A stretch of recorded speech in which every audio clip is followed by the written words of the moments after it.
Moral stories in Hindi. डरपोक पत्थर। New moral stories in Hindi. बहुत पहले की बात है, एक शिल्पकार मूर्ति बनाने के लिए जंगल में पत्थर ढूंढने गया।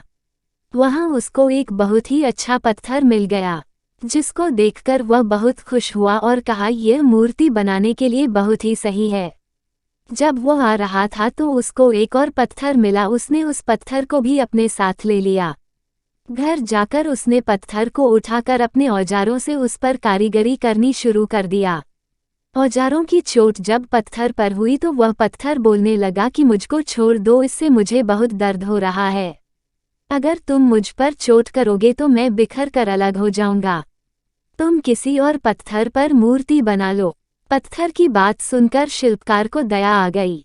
उसने पत्थर को छोड़ दिया और दूसरे पत्थर को लेकर मूर्ति बनाने लगा। वह पत्थर कुछ नहीं बोला।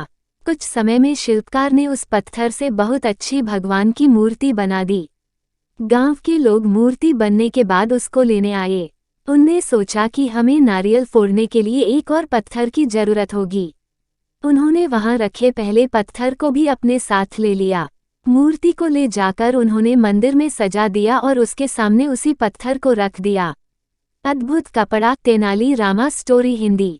अब जब भी कोई व्यक्ति मंदिर में दर्शन करने आता तो मूर्ति को फूलों से पूजा करता, दूध से स्नान कराता और उस पत्थर पर नारियल फोड़ता था।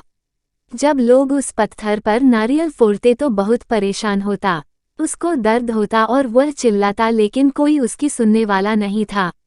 उस पत्थर ने मूर्ति बने पत्थर से बात करी और कहा कि तुम तो बड़े मजे से हो, लोग तो तुम्हारी पूजा करते हैं, तुमको दूध से स्नान कराते हैं और लड्डुओं का प्रसाद चढ़ाते हैं, लेकिन मेरी तो किस्मत ही खराब है, मुझ पर लोग नारियल फोड़कर जाते हैं।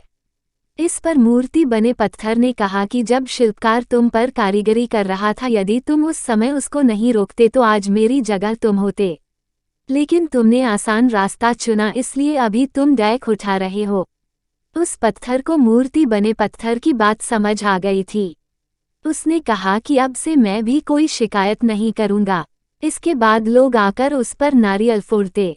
नारियल टूटने से उस पर भी नारियल का पानी गिरता और अब लोग मूर्ति को प्रसाद का भोग लगाकर उस पत्थर पर रखने लगे। सीख: हमें कभी भी कठिन परिस्थितियों से घबराना नहीं चाहिए।